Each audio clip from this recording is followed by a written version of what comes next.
Hi hello అందరికీ నమస్కారం friends, ఎలా ఉన్నారు అందరూ? సో ఈరోజు నేను చేపల పులుసు చేస్తున్నానండి.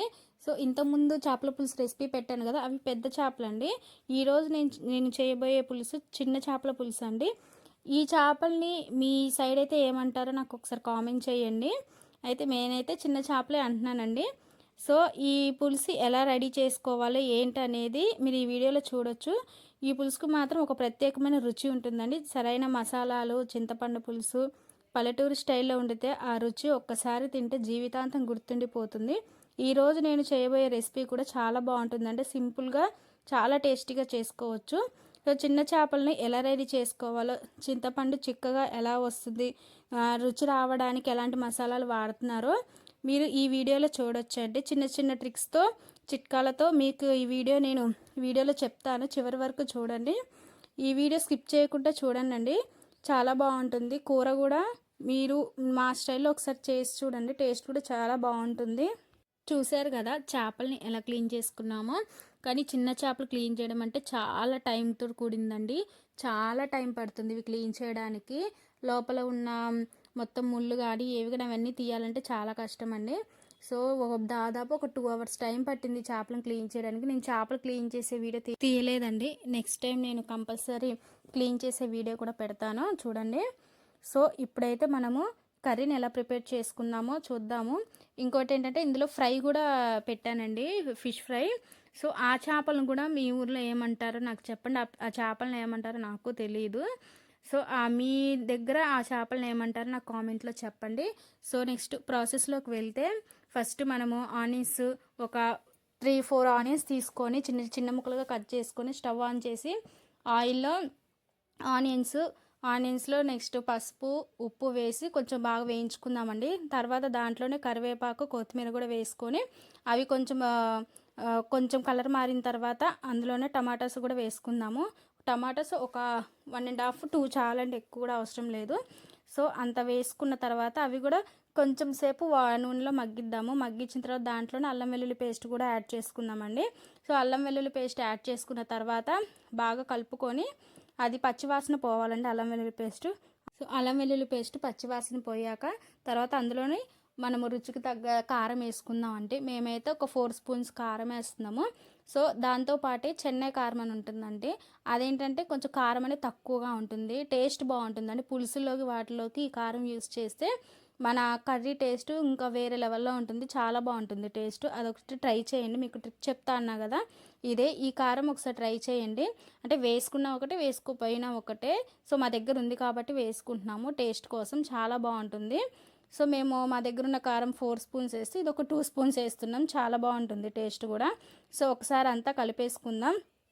అంతా కలిపేసుకున్న తర్వాత ఇందులోనే మనం చింతపండు పులుసు రెడీ చేసుకుందాం. చింతపండు పులుసు ఏంటంటే మన కర్రీ చేసి ఒక 1/2 hour ముందు నానబెట్టుకుందాం అండి. నానబెట్టుకొని ఒక 2 minutes స్టవ్ మీద పెట్టేసుకొని బాగా అది కొంచెం చిక్కబడుతుందండి. సో చిక్కబడిన తర్వాత తీసేసి మనం చేతితో కొంచెం పిసుకుందామండి. మళ్ళీ దాంట్లో వాటర్ అనేది యాడ్ చేయొద్దంటే మనం ఉడకబెట్టిన వాటర్ చాలండి, ఇంకా వాటర్ అనేది యాడ్ చేయొద్దు. సో వాటర్ యాడ్ చేయకుండా మంచిగా పులుసు అనేది పిసుక్కోవాలి. పులుసు అనేది చిక్కగా వస్తుంది. సో తర్వాత మనం ఇందులో వాటర్ పోసుకుందామండి. ఇప్పుడు మన కర్రీలో ఇది కారం అవన్నీ వేసుకున్నాం కదా, దాంట్లో కొన్ని వాటర్ పోసుకుందాము. సో అందులో వాటర్ పోసేసుకొని దాంట్లోనే మనము ఈ చేపలన్నీ వేసేసుకుందాము. మన దగ్గర చిన్న చేపలు ఉన్నాయి కానీ అవన్నీ వేసేసుకుందాము. సో అవి వేసుకున్న తర్వాత మనం చింతపండు పెట్టుకున్నాం కదా పులుసు, ఆ పులుసుకు కూడా మనం ఎంత కావాలో అంత పులుపుకు తగ్గట్టు మనం చింతపండు పిసుక్కొని అందులో పులుసు కూడా పోసేసుకుందామండి. పులుసు పోసేసుకొని ఇంకా మనం చేతితో అనేది గరిటెతో అనేది కలపకూడదు. గరిటెతో కలిపితేనే చిన్న చేపలు కానీ త్వరగా విడిపోతాయి. అసలు గరిటె యూస్ చేయకూడదండి. మన క్లాత్ తీసుకొని క్లాత్తోనే పట్టుకొని అటు ఇటుగా కలుపుకోవాలి. తర్వాత అందులోనే ఒక 2 minutes మూత పెట్టుకుందామండి. సో మూత పెట్టుకొని తీసిన తర్వాత దాంట్లో కొంచెం జీలకర్ర పొడి, ధనియాల పొడి, కొంచెం మనం చిక్కదనం కోసం మెంతి పొడి కూడా వేసుకుందామండి. సో పులుసు అనేది చాలా చిక్కగా వస్తుంది మెంతి పొడి వల్ల. ఎక్కువ వేసుకోవసరం లేదు, కొంచెం చాలు. సో చిక్కదనం కోసం మెంతి పొడి కూడా వేసుకుందాము. ఈ ధనియాల పొడి, జీలకర్ర పొడి ఇవి కూడా వేసేసుకొని అంతా మళ్ళీ ఒక్కసారి క్లాత్ పట్టుకొని ఒక్కసారి అంతా కలుపుకోవాలండి. సో కలుపుకున్న తర్వాత మనం ఈ కొంచెం మసాలాలన్నీ వీటికి పట్టడానికి ఒక 2 minutes మూత పెట్టి సిమ్లో పెట్టి అలాగే వదిలేయాలి. సో ఇవన్నీ కలిసిపోతే తర్వాత ఏంటంటే మనము ఇందులో కసూరి మేతి కూడా యాడ్ చేసుకోవాలండి. కసూరి మేతి యాడ్ చేయడం వల్ల అంటే దాని ఫ్లేవర్ కూడా బాగుంటుంది, అంటే టేస్టీ కూడా ఉంటుంది, చాలా బాగుంటుంది. సో ఒకసారి ట్రై చేయండి. కసూరి మేతి కూడా చాలా బాగుంటుంది ఇందులో పులుసుల్లో. ఈ చేపల పులుసు అనే కాదు, పులుసుల్లో వేటిలో వేసుకున్నా కూడా మన కసూరి మేతి చాలా బాగుంటుంది పులుసులు వాటిల్లో అయితే. నెక్స్ట్ చారులో కూడా వేసుకుంటారని, టమాటా చారు, నెక్స్ట్ మిరియాల చారు అలాంటివి వేసినప్పుడు కూడా కసూరి మేతి లాస్ట్లో వేస్తే చాలా టేస్టీగా ఉంటుంది. అది కూడా ట్రై చేయండి. నెక్స్ట్ ఇవన్నీ అయిపోయిన తర్వాత దాంట్లో లాస్ట్గా మనం మసాలా పొడి ఉంటుంది కదండి, సో మసాలా పొడి కూడా యాడ్ చేసుకుందాము. మసాలా పొడి కూడా యాడ్ చేసుకొని అంతా ఒక్కసారి మనం కలుపుకున్న తర్వాత లాస్ట్లో మూత పెట్టేసుకుందాము. సో మూత పెట్టేసుకొని చెప్పే కదండి, లాస్ట్లో మనం కసూరి మేతి వేసుకుని ఒక 2 మినిట్స్ అలా మూత తీసి అలా ఉడికిద్దాము. సో చాలా బాగుంటుంది టేస్ట్ కూడా, మీరు కూడా ట్రై చేయండి. సో ఇక దీంతో మన కర్రీ అయిపోయింది. లాస్ట్లో మనము కొత్తిమీరతో సర్వ్ చేసుకుంటే మన చాలా టేస్టీగా ఉండి చేపల కూర రెడీ అయిపోతుందండి. మీరు పెద్ద చేపలు మ్యాక్సిమం తినే వాళ్ళు ఉండరు, ఇంకా చిన్న చేపలు కూడా తినే ఉంటారు. సో ఇలా టేస్టీగా ఉంటుందండి, ఒక్కసారి ట్రై చేసి చూడండి ఎంత బాగుంటుంది వేడివేడి అన్నంలోకి. చేపల కూర ఎవరైనా మనం చల్లగా అయిన తర్వాత నెక్స్ట్ డేకి చాలా బాగుంటుందండి టేస్ట్. ఇది కూడా అంతే చాలా బాగుంటుంది, ఒక్కసారి ట్రై చేసి చూడండి.